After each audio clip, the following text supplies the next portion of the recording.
Aqui está descrito um grande avivamento no Antigo Testamento. Amém? Todo o povo se juntou. Amém? Esse capítulo 8, até o versículo 10, ele descreve um dos maiores avivamentos do Antigo Testamento. Amém? Eles apontam vários princípios fundamentais para um avivamento, para uma renovação espiritual verdadeira. É quando o povo para dar ouvido à palavra de Deus. Esse é um grande sinal do avivamento. É quando o povo sente interesse pela palavra de Deus, ouvir a palavra de Deus.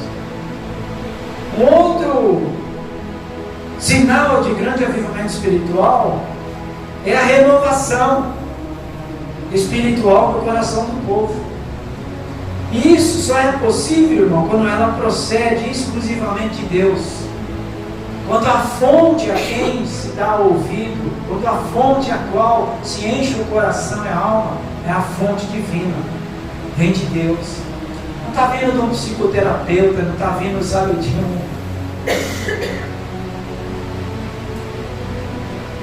de alguém que palestrante, não está vindo de alguém comum, não está vindo de alguém, de um ser totalmente supremo, espiritual, que sabe o que dizer a nós, o que sabe explicar, orientar a nós, sabe nos direcionar verdadeiramente. Os instrumentos que propiciam são a palavra de Deus em primeiro lugar, em segundo, a oração, em terceiro, a confissão de pecados, em quarto, um coração quebrantado, contrito, que é capaz de renúncia às práticas pecaminosas da sociedade contemporânea e se aproxima mais do centro da vontade de Deus. Outro instrumento é a renovação do compromisso de andar segundo a vontade de Deus e fazer da palavra de Deus o nosso viver real e verdadeiro, pleno de obediência. É quando a gente sente realmente que há poder na palavra de Deus. E esse poder, irmãos, ele tem que contritar nosso coração, a nossa mente. Amém? Ele tem que colocar nós no aperto. Se nós não nos sentimos incomodados quando ouvimos a palavra de Deus, é porque verdadeiramente nós não estamos dando atenção a ela, a devida atenção a ela. Por quê? Porque a palavra de Deus nos confronta. A palavra de Deus, ela nos espreme. E muitas vezes hoje, por que não há um verdadeiro avivamento do povo de Deus? Ainda que numeroso, muitas vezes, ainda que num ajuntamento, às vezes, gigantesco, milhares de pessoas no estádio, milhares de pessoas dentro de um grande centro de convenção, ou dentro da maior igreja estrutural do nosso país. Por que às vezes não há um verdadeiro derramamento espiritual, uma renovação espiritual? Porque muitas vezes lá estão por causa de outras coisas, não por causa de verdadeiramente, sabe, da contrição de coração em relação à palavra de Deus. O desejo real e verdadeiro de se submeter à palavra de Deus, se submeter à vontade de Deus, a autoanálise, como Paulo escreve lá em Coríntios, em relação à ceia do Senhor. Examine-se, examine-se, e depois comam e bebam. Entendem? Primeiro a gente tem que fazer uma autoanálise, como que eu estou vivendo, o que é que eu estou realmente buscando, para onde eu estou querendo ir, de que forma eu estou querendo acordar a cada manhã, de que forma eu quero dormir o sono da separação, porque precisamos pensar, autoavaliar tudo isso, porque senão a nossa vida se torna uma vida sem nexo, uma vida de alegrias superficiais. E esse povo era um povo que estava vindo depois de um tempo de cativeiro. Esdras aqui é o segundo liberado por Artaxerxes a levar uma outra quantidade de judeus de volta para sua terra natal. Primeiro foi o Neemias, lembra de Neemias? O copeiro do rei. O rei olha, vê que ele está entristecido e fala: o que é que eu posso fazer para que essa tristeza saia do teu semblante? E ele fala: não, é que eu ouvi algumas notícias lá da terra dos meus antepassados, dos meus pais, e as coisas lá não estão bem, as coisas continuam na ruína, os muros continuam caídos, as portas continuam queimadas, o templo continua destruído, não há nenhuma lembrança sequer boa do meu povo. Aí o rei fala: poxa, mas e aí, o que você pretende fazer? Se o senhor me permitir ir lá, tentar mudar a situação, eu prometo que eu volto. Lembra disso?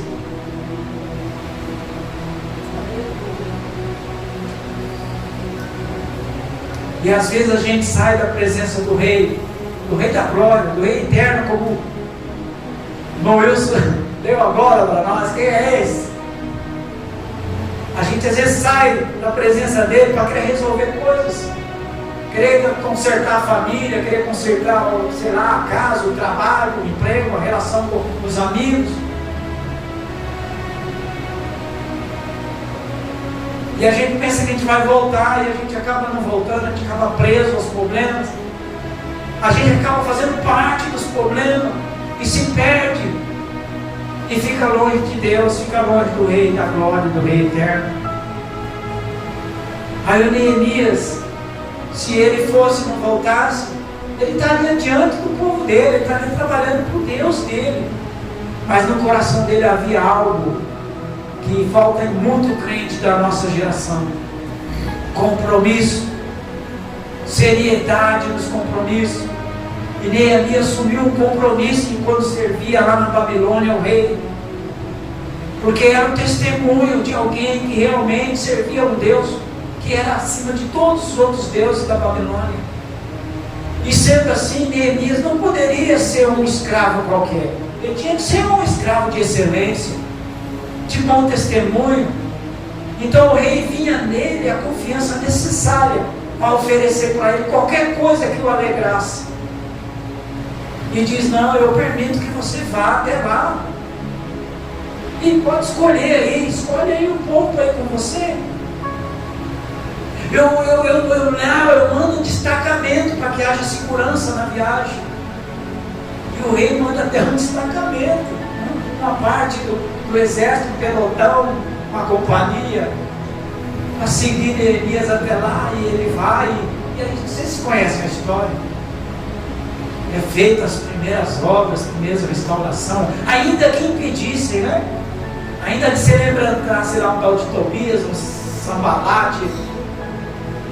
Mas Neemias tinha um compromisso e falou: não, eu tenho um tempo aqui, eu tenho que fazer essa obra. E muitos perguntavam: o que você pensa que você está fazendo? O que você acha que você vai fazer? Porque, irmãos, tem gente que gosta de viver na desgraça, na miséria. Muitos tiram proveito da miséria, muitos tiram proveito da desgraça dos outros, da exploração. E então para ele, quanto mais desgraça, melhor, porque ele se dá bem. Mas Neemias estava lá para poder ajudar os que ficaram, os que sobraram, os restantes que estavam lá na miséria, no sofrimento. Porque mesmo o cativeiro na Babilônia, no começo, com Nabucodonosor, foi muito sofrimento, foi muita angústia. Tiveram que aprender outros idiomas, tiveram que participar de outras festividades, servir outros deuses na marra, trabalhar de sol a sol como escravos, não tinham direito a nada. Mas até que Deus um dia permitiu que Nabucodonosor se fosse, e veio outros. Não é?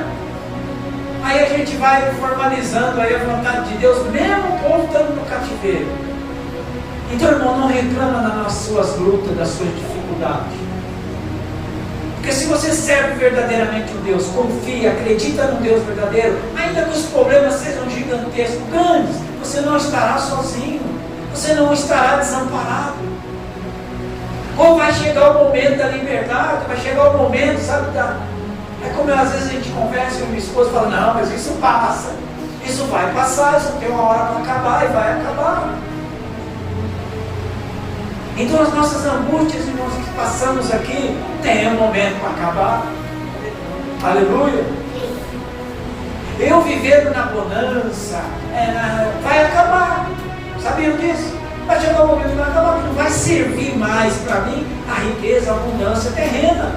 Por quê? Porque tesouro maior está garantido, está reservado lá nos céus para mim.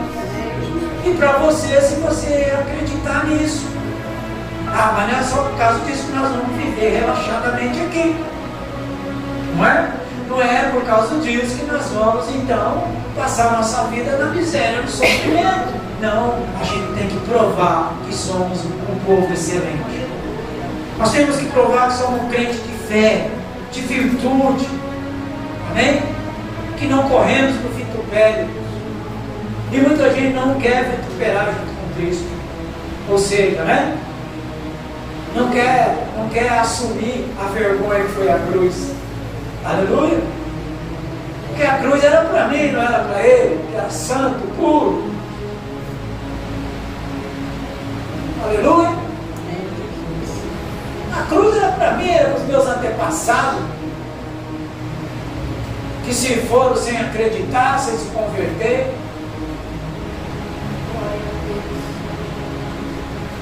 Mas ele assumiu aquela cruz vergonhosa, né? Padeceu o vergonhoso castigo por mim, por você, por aqueles daquela época, os que foram antes, né? Aleluia. Então a gente tem que confiar nisso. E o que me chama a atenção é que estavam atentos ao livro da lei, diz o versículo 3. Olha, irmãos, Esdras era escriba, sacerdote, já expliquei, já falei, descendente de Arão, então ele continuava sendo da linhagem sacerdotal. E era escriba, por quê? Porque ele entendia da lei, ele sabia da lei, ele conhecia a lei. Engraçado que a gente não conseguiu descobrir mais ou menos a idade que ele tinha. Mas ele não estava capengando, ele ainda tinha força e vigor, porque ele ficou na praça da alma, ou seja, do amanhecer do dia, do clarear o dia, até o meio-dia, falando da lei, pregando para o povo, ensinando, explicando. Aleluia? Então você não ache assim, não zombe, ou não ache que não tem nenhuma, sei lá,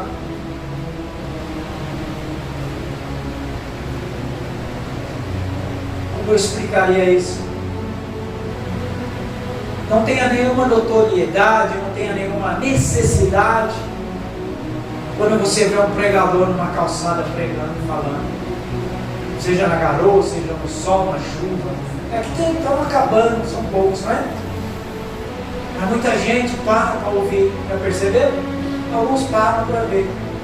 Coração sedento, alma aproximada com Deus, tem carinho, tem apreço pela palavra, por mais simples que seja o pregador, mais engraçado que às vezes ele seja, ou às vezes por mais ridículo que as pessoas possam pensar que ele seja ali pregando, mas se ele está cumprindo a vontade de Deus, ele está mais próximo de Deus do que eu, do que você, do que qualquer outro. Porque quando nós tomamos a palavra de Deus no nosso coração e assumimos o compromisso, irmãos, o inferno treme. Irmão, nós derrubamos cadeias, nós quebramos algemas, correntes. Aleluia. E é isso que o Esdras fez. O avivamento, irmãos, teve início mediante um autêntico retorno à palavra de Deus e um esforço decisivo para a compreensão da sua mensagem. Durante 7 dias, 6 horas por dia, Esdras leu o livro da lei. E às vezes a gente não tem paciência. E o culto, se o culto demora um pouquinho mais, se o pastor se alonga um pouquinho mais, as pessoas às vezes ficam olhando para o relógio, quer levantar, quer ir embora, acha que tem coisa mais importante, mais interessante que está esperando ele lá fora. Entendem isso? Sabem o que é verdadeiramente o avivamento espiritual, movido pela palavra de Deus? É quando a gente tem tempo para dar para ela crescer, se agigantar dentro de nós.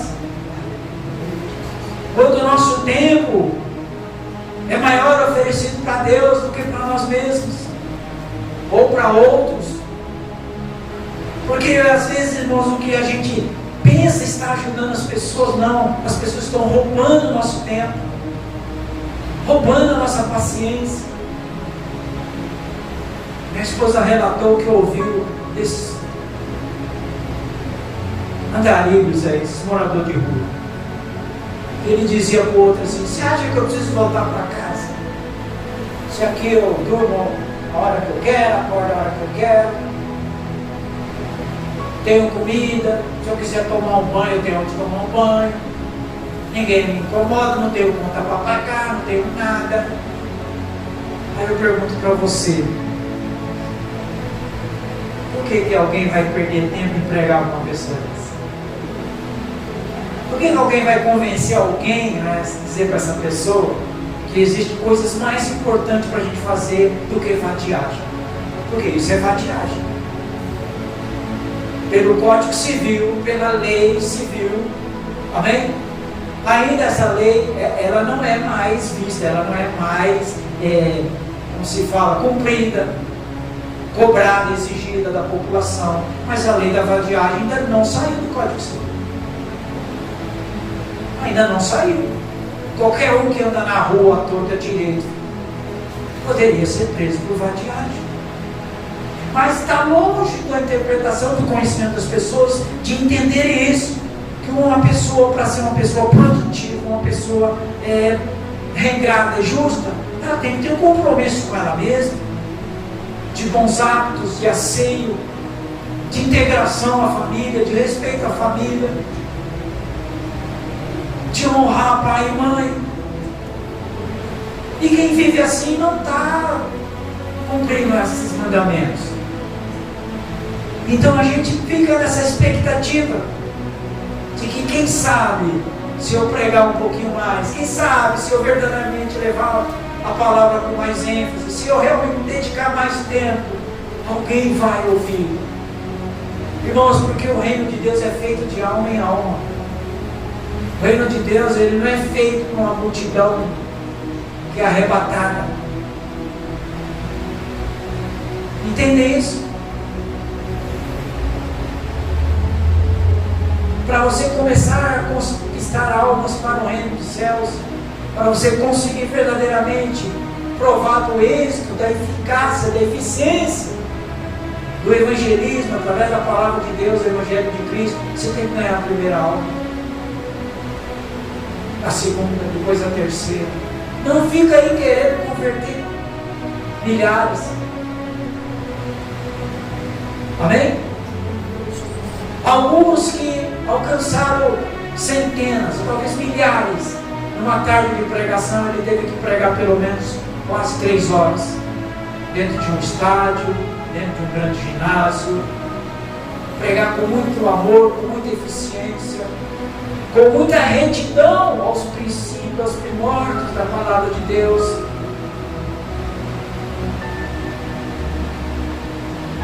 Aí ele conseguiu alcançar alguns milhares, mas antes disso ele começou de um em um. Amém? Então não fique pensando você que você não é capaz. É capaz.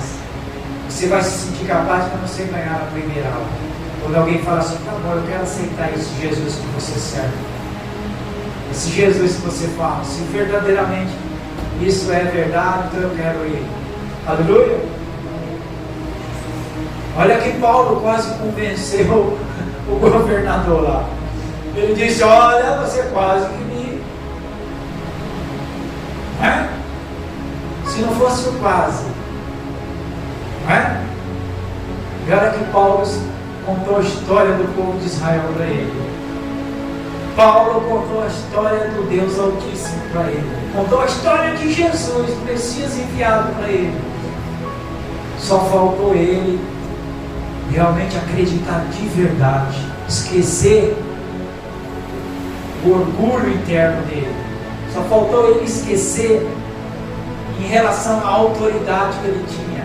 Ele se preocupou mais talvez em dizer assim: o que é que eu vou dizer, não é? Os senadores, o que é que eu vou dizer para o imperador se eu me converto, não é? E muita gente, irmãos, está preocupado com isso. O que eu vou dizer em casa se eu virar crente? Que era algumas coisas que aconteceu na nossa época quando nós nos convertemos. Quem tem aí uma média de 30 anos de conversão, 40 anos, não sabe do que eu estou falando. Era uma época qual era vergonhoso chegar em casa e dizer: eu sou crente agora. As pessoas não queriam, era uma zombaria, não é? Tinha esposa, ou tinha maridos que diziam assim: se eu te pegar com uma Bíblia aqui dentro, eu boto fogo nela de você. Tinha pai e mãe que dizia que se você for para a igreja, você não é mais meu filho, você não é mais minha filha. Irmãos, e hoje não, né? Hoje, falar que é cristão, falar que é evangelho, é por causa de seguir uma multidão. Não é seguir a palavra. Porque se seguissem a palavra, se sentiriam constrangidos pelo que fazem, por onde anda, pelo que come, pelo que veste, pelo que bebe. Começava por aí o constrangimento. E talvez aí começaria um grande avivamento real e verdadeiro no coração das pessoas. Então nós precisamos prestar atenção. Como é que estamos vivendo? Como é que estamos conduzindo a nossa vida? Onde queremos ir? Onde queremos chegar? Porque se temos a intenção de pregar o Evangelho, temos a intenção de levar algumas pessoas conosco para o céu, sim ou não? Então nós precisamos conhecer sobre a promessa dos céus. Porque ninguém vai com você num lugar que não for bom. Vai?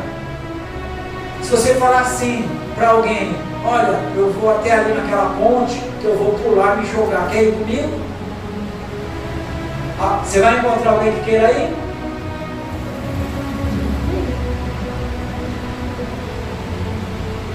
Se você disser para alguém: olha, eu estou saindo porque eu vou numa festa grandiosa, vai ter um evento ali, você quer ir comigo? A pessoa já logo pergunta: quem vai estar lá? O que vai ter lá? Aí se você contar, aí você aguça mesmo, né? A curiosidade e a vontade dela ir. Aí ela vai. Ela pode estar com dor de dente, com a boca inchada, ela pode estar com febre, com gripe, mas ela vai. Então, quando nós falamos assim: quer aceitar Cristo para você ir para o céu? Nós temos que ter noção para explicar para ela o que é que o céu nos espera. Começando pelo básico. Nós vamos nos encontrarmos lá com o Pai da eternidade, com o Pai da criação, o Pai que criou eu e você.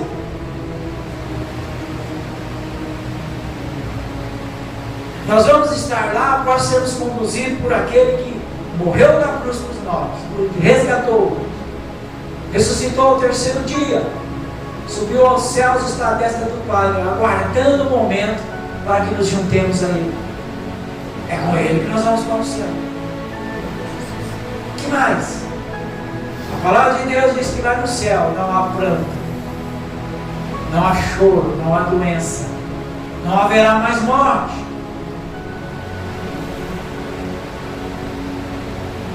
Você vai estar livre de todas essas coisas. Não vai ter tristeza, não vai ter dor. Entende? Esdras não pregava essas coisas ainda. Esdras pegava. Lembram? As leis, os mandamentos tinham que ser cumpridos. Para estarmos de bem com Deus, para estarmos cumprindo a vontade de Deus. E tal era o compromisso dele, que era dificultoso, porque eram muitos detalhes. Não se resumia nos 10 mandamentos. Existia uma série de outros que Primeiro, o judaísmo tinha que ser cumprido. Então era necessário muito tempo de dedicação. Irmãos, falei algo resumidamente sobre os céus.